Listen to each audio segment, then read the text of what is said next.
Share में चुने पर एक बार फिर आपका स्वागत है। मेरे सभी दर्शकों को होली की बहुत बहुत शुभकामनाएं और उम्मीद करता हूं कि आने वाला साल आपके लिए बहुत ही अच्छा हो, यानी इस होली से लेकर अगली होली तक आपको एक बहुत अच्छा शेयर मार्केट से मुनाफा मिले। लेकिन जानना ज़रूरी ये है कि हम किसी कंपनी में इन्वेस्टमेंट करें, कहाँ करें, तभी आपका पैसा बढ़ेगा। मैंने अभी पिछले दिनों जो एक जेन सोल इंजीनियरिंग के बारे में बताया था, और आपको पता है कि किस तरह से कंपनियों में शेयर मार्केट में छोटे निवेशक फंसते हैं और किस तरह फंसाया जाता है। ऐसी एक दो नहीं, कई कंपनियां जहाँ पर कि निवेशक फंसते चले जाते हैं और उनको क्या सबसे बड़ी दिक्कत क्या होती है, पूरी जानकारी नहीं होती है। और मैं अपनी वीडियो पर यह कोशिश करता हूँ सभी को पूरी जानकारी दूँ, ताकि आने वाले दिनों में आपको इन्वेस्टमेंट करना चाहिए तो किस कंपनी में करें, कैसी कंपनी में करें। तो हमें क्या कि उसका जो कंपनी का पूरा पास्ट है, यानी पूरा इतिहास देखना चाहिए। साथ ही ये भी देखना चाहिए कि वो लिस्टिंग के समय क्या हुआ था और लिस्टिंग के पहले क्या थे और लिस्टिंग के बाद अब किस स्थिति पर है। और इतने जो टाइम पीरियड, यानी कि अगर कोई कंपनी अगर 2020 में लिस्ट हुई है, 2021 में लिस्ट हुई है या 18 में हुई है, तब से लेकर अब तक कंपनी ने अपने निवेशकों का कितना ध्यान रखा, या कंपनी ने खुद जेब भरी है या निवेशकों को मालामाल किया। दोनों चीज़ें होती हैं मार्केट में। बहुत सी कंपनियाँ ऐसी होती है कि शेयर मार्केट में लिस्ट होने के बाद में अपने निवेशकों को वो खाली कर देती है। बहुत सी कंपनियाँ होती है जो निवेशकों को मालामाल कर देती है। तो ऐसी कंपनियाँ कहते हैं, दोनों तरफ कंपनियाँ मार्केट में होती है, जरूरी नहीं कि सभी कंपनियाँ अच्छी हो। तो जेंसोल इंजीनियरिंग में जो कुछ हो रहा है, जो कि शेयर गिरते गिरते 700 रुपये से गिरते गिरते 4-5 महीने में शेयर सीधे अब तो 300 का भी नीचे आ गया, वो 260 के आसपास आ गया है। आज हम उसकी बात नहीं करेंगे। आज हम ऐसी एक और कंपनी है उसकी बात करेंगे। इस कंपनी का नाम भी शायद आपने कभी सुना होगा, लेकिन इसलिए कि मैं आज इसका वीडियो इसलिए लेकर आया हूँ कि आज कोई कंपनी की मतलब हम चर्चा करेंगे तो हम केवल शेयर मार्केट के पीछे जो चलता है खेल, उसके ऊपर चर्चा करेंगे। आपको इस कंपनी में इन्वेस्टमेंट करना नहीं है, ये तो केवल कोई उदाहरण दे रहा हूँ। ऐसी कई कंपनियाँ हैं। तो कंपनी का नाम है सूरत वाला बिजनेस ग्रुप। अब ये सूरत वाला बिजनेस ग्रुप क्या करता है क्या नहीं करता, ये आपको इसी से पता चल जाएगा। तो पहले इसका नाम था सूरत वाला हाउसिंग लिमिटेड, इस नाम से कंपनी थी। बाद में इसका नाम बदलकर सूरत वाला बिजनेस ग्रुप कर दिया है। 2008 में कंपनी बनी थी। आप पूरी चीज़ ध्यान से सुना, तभी आपको मालूम पड़ेगा कंपनी में क्या क्या होता है, मार्केट में क्या क्या होता है। और 2020 में ये शेयर मार्केट में लिस्ट हुई थी कंपनी। इसकी आईपीओ प्राइस आई थी 15 रुपये रखी थी। जब ऑफर प्राइस, जब शेयर मार्केट में लिस्ट होने के लिए मात्र 15 रुपये इसकी ऑफर प्राइस रखी थी, और 8000 शेयर का लॉट साइज था। ये बीएसई एसएमई बोर्ड पर लिस्ट हुई थी। एसएमई मैंने बताया आपको, स्मॉल एंड मिडिल इंटरप्राइजेस, यानी कि यहाँ छोटी छोटी कंपनियाँ लिस्ट होती हैं। वहाँ पर क्या होता है कि जो माइक्रो कैप जैसी कंपनियाँ होती हैं, जिनका ज़्यादा बजट नहीं होता है, ज़्यादा मार्केट कैप नहीं होता, वो लिस्ट होती है। और वहाँ पर क्या होता है, लेकिन लिस्टिंग के समय एक लॉट साइज बहुत बड़ा कर देते हैं। तो यहाँ पर भी क्या होता है कि इसका लॉट साइज 8000 शेयर का था, और मिनिमम इन्वेस्टमेंट था 1,20,000 का इन्वेस्टमेंट था मिनिमम। जितनी भी एसएमई कंपनियाँ लिस्ट होती हैं, उनका जो इन्वेस्टमेंट मिनिमम 1 लाख के ऊपर ही होता है। लेकिन खेल इस लिस्टिंग के बाद शुरू होता है ऐसी कंपनियों में। यहाँ पर क्या होता है कि ये जतिन सूरत वाला इसके जो मालिक है, तो इस कंपनी ने क्या कि लिस्टिंग के बाद में क्या क्या खेल हुई ये हम जानेंगे। पहले मैं इसका थोड़ा सा डेटा बता देता हूँ। मैं करंट प्राइस इसकी चल रही है 25 रुपये चल रही है, और ये 27 रुपये था, मतलब अभी कल के दिन 27 रुपये था, 25 रुपये इसकी प्राइस चल रही है। मार्केट कैप इसका है 478 करोड़ का मार्केट कैप है। सेक्टर पी इसका है 35 का है। बुक वैल्यू इसकी है 3 रुपये 58 पैसे, और अभी 25 रुपये मिला, करीब करीब 8 गुना अभी आपको शेयर मिल रहा है। फेस वैल्यू इसकी 1 रुपये हो चुकी है। ये शेयर 2024 में स्प्लिट हो चुका है, यानी 20 में लिस्ट है और 2024 में स्प्लिट हो चुका है। इस कंपनी ने अब तक केवल एक बार डिविडेंड दिया, वो भी मात्र 40 पैसे का। कंपनी ने कोई बोनस नहीं दिया हुआ है। और 1 साल का इसका हाई देखेंगे तो 142 रुपये का हाई रहा है, और लो रहा है 24 रुपये 95 पैसे का, जो कि अभी गुरुवार के दिन था इसका। लाइफ टाइम का आप देखेंगे तो वहाँ पे आपको मिलेगा 142 रुपये 44 पैसे का हाई मिलेगा, और लो मिलेगा आपको 16 रुपये 49 पैसे का। अब आप देखिए कि इस कंपनी ने क्या किया कि अब ये शेयर बाद में स्प्लिट हो गया। ये स्प्लिट होने से क्या होगा, एक शेयर के 10 शेयर बन गए। यहाँ पर 10 शेयर बनने का मतलब ये होता है कि जिसको भी आईपीओ में 1 शेयर मिला होगा, उसके 10 शेयर बन गए। तो 10 शेयर से अगर अभी करंट प्राइस से अगर मल्टीप्लाई करते हैं तो वो करीब बैठता है आपको 250 रुपये का शेयर बैठता है। और इसका ऑल टाइम का जो हाई रहा है 142 रुपये 44 का है। यानी कि मोटा मोटा कह सकते हैं कि करीब करीब अगर स्प्लिट नहीं होता ये शेयर 1500 का होता। यानी कि जो शेयर 15 रुपये में लिस्ट हुआ उसका मतलब कितना ऊपर गया, वो चढ़ते चढ़ते मात्र 4 साल के अंदर ही 1500 तो गया, यानी कि कह सकते हैं कि 100 गुना प्राइस बढ़ गई इसकी।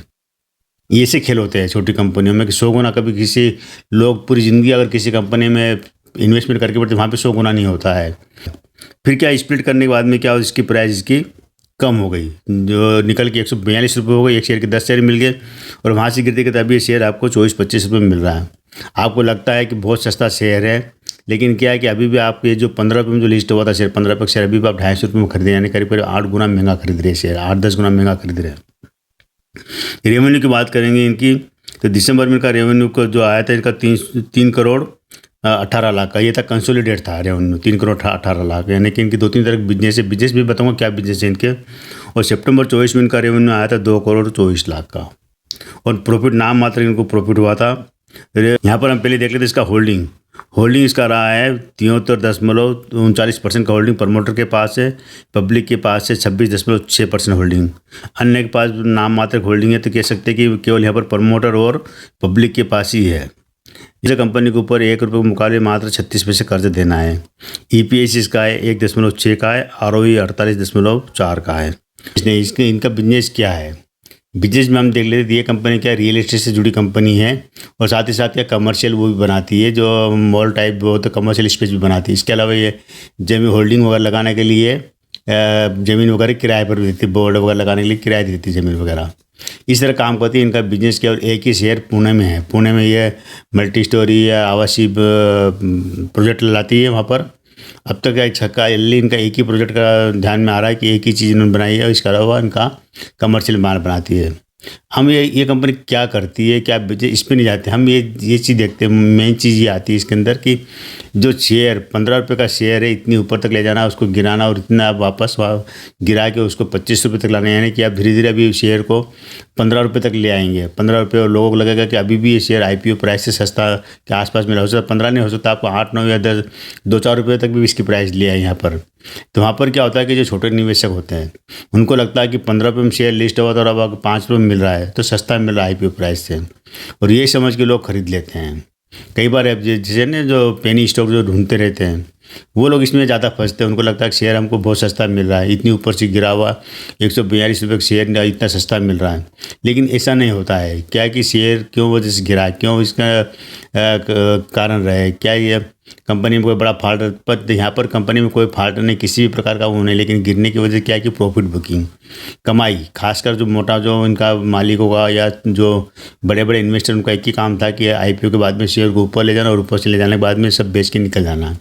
तो यहाँ पर प्रमोटर के पास होल्डिंग देर से देर आपको ये भी नज़र आ सकता है इसके अंदर कि सभी लोगों ने अपने शेयर लगभग बेच चुके होंगे, और यहाँ पर जो उल्टा सीन देखने को मिलेगा कि ज़्यादा से ज़्यादा होल्डिंग पब्लिक लेके बैठी होगी।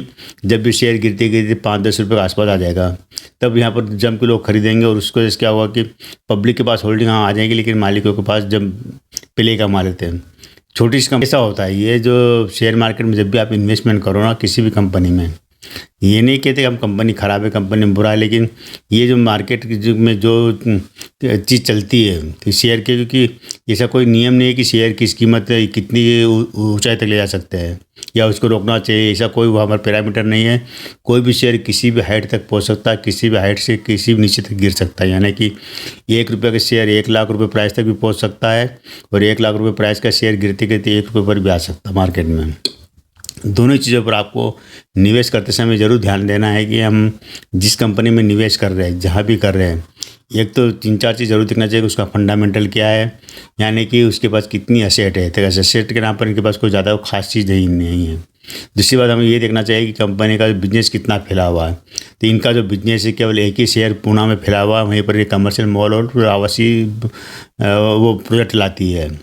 तीसरी बात ये देखना चाहिए कि कंपनी का जो पिछला जो रिकॉर्ड रहा है प्रॉफिट का इनका, तो वो कैसा रहा वो जरूर ध्यान देना है। अगर कंपनी आप अगर कर्ज मुक्त हो गई, पहले कंपनी के ऊपर कितना कर्ज था और कर्ज मुक्त किस तरह हुई, क्या शेयर उस द्वारा कर्ज मुक्त हुई, IPO लाने के बाद IPO के पैसे से जो पब्लिक से पैसा जुटा है उससे कर्ज मुक्त हुई है, या अपने बिजनेस से कमाई करके कर्ज मुक्त हुई है। क्योंकि कई बार क्या होता है कि कंपनी बिजनेस से नहीं कमाती, केवल शेयर से कमा के अपने आप को कर्ज मुक्त दिखा देती है। ये सब होता है। हम ये किसी इस कंपनी का नहीं कह रहा हूँ, तमाम इस तरह की कंपनी होती है, वहाँ पर इस तरह के खेल चलते हैं। और ये जो करते हैं ना बहुत शातिर तरीके से करते हैं, कह सकते हैं कि एक तरह से नियम के अंतर्गत ही करते हैं। इन्हें पता हो कि हमें इस तरह काम करना चाहिए कि जो कि सेबी के उसमें या किसी के उसमें जांच के दायरे में ना आए। बहुत सोच समझ के करते थे। यहाँ भी देखो इन्होंने 4 साल के अंदर ही सब कुछ हो गया जो होना था। शेयर को ले जाना ऊपर तक, नीचे तक गिराना, कहाँ तक जाएगा अभी इसकी का अभी है इतना ही। आज एक बार फिर सभी को होली की शुभकामनाएं। उम्मीद है कि आप जब भी निवेश करेंगे आने वाले दिनों में, तो चाहे 4 कंपनी में करो या 2 कंपनी में करो, अच्छी कंपनी में इन्वेस्टमेंट करोगे तो आपका पैसा बढ़ेगा और हमेशा बढ़ता हुआ नजर आएगा। तो थैंक यू।